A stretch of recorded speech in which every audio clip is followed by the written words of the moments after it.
Sejam bem-vindos para mais uma aula de Sociologia desta semana. E proposta dessa semana é justamente a gente trabalhar o seguinte movimento, o movimento operário. Como a gente já vem trabalhando em nossas aulas, a importância da participação política através dos movimentos organizados que buscam lutar por seus direitos e melhorar cada vez mais a estrutura social no que se refere às minorias e os grupos sociais dos quais necessitam de várias questões no que se refere a direitos e melhores condições de vida.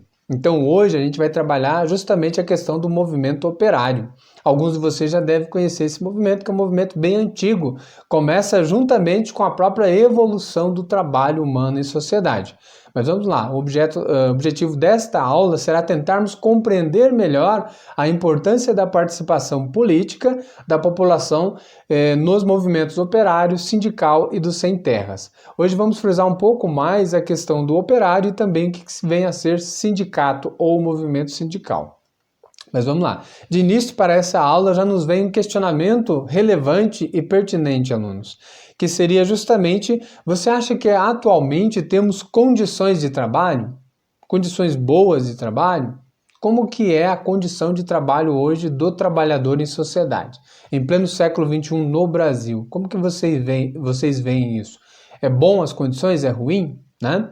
Mas se a gente pensar um pouco, ou voltar no tempo, dar uma olhada na história, a gente vai perceber que hoje no campo de trabalho nós temos muito mais direitos do que no passado o trabalhador tinha, né? Pensando um pouco por esse lado, isso não tem como contestar, mas isso não quer dizer que nós estejamos na plenitude aí, então, dos direitos, ou seja, temos todos os direitos e não precisamos lutar por mais nada, não é isso.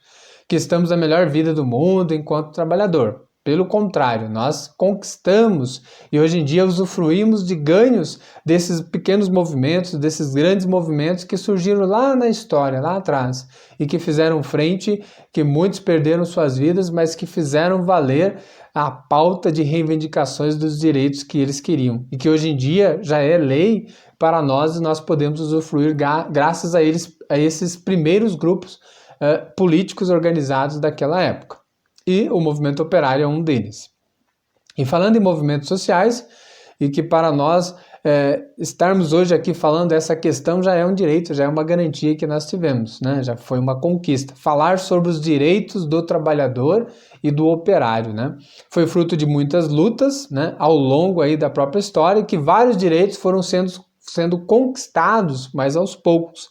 Que várias outras lutas ainda devem acontecer para que direitos que ainda nós queremos e não temos passem também a existir, né?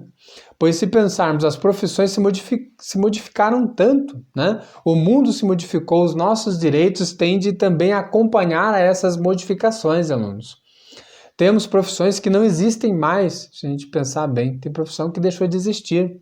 Tem profissões que foram se modificando, se adaptando para não entrar em extinção ao longo dos anos.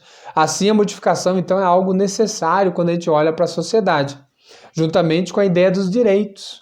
E quando não há direito, né, quando há a falta ou ausência de algum desses direitos, os movimentos entram em ação para fazer valer uma vida mais justa do trabalhador, para que ele possa não só trabalhar, mas ter um desenvolvimento da sua família, da sua vida de forma harmônica e justa aí.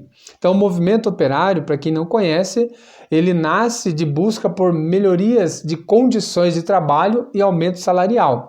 No Brasil, a primeira década do século XX, já tínhamos um grande número de operários com mais de 100 mil trabalhadores, mais concentrados no Rio de Janeiro e em São Paulo, que eram os grandes polos industriais da época e que tinham mais vagas e opções de trabalho, né? Coincidentemente, hoje São Paulo ainda continua sendo essa locomotiva financeira do país, né? Com as grandes empresas que aqui estão. Mas só para a gente pensar, né? E esses operários começaram, naquela época, a se mobilizar por questões pontuais, como aumento salarial, né? E melhores condições de trabalho. Depois, e o movimento operário existe em todos os lugares do mundo, se a gente pensar, porque sempre tem um trabalhador descontente, né, na sua categoria e busca por direitos. A Revolução Industrial, então, de forma rápida, o que ela trouxe? Ela foi um período de grande desenvolvimento tecnológico, teve início ali na Inglaterra na segunda metade do século XVIII e se espalhou pelo mundo, caracterizando-se pelo surgimento das indústrias e pela consolidação do capitalismo. Nesse processo também surgiram problemas, sendo os principais: o homem sendo substituído por máquinas, ou seja, o desemprego em massa, a urbanização desenfreada e descontrolada fez com que a sociedade aglomerasse muita gente e isso gerou vários conflitos, até mesmo fome e desemprego, condições desumanas no ambiente de trabalho, miséria, fome e violência. Então, um pouco dessas questões, aluno, que a gente vai estar estudando dentro dessa aula é justamente refletindo a importância, né, política dos movimentos sociais e, em especial, o movimento operário. Desde já agradeço a atenção e até a próxima aula.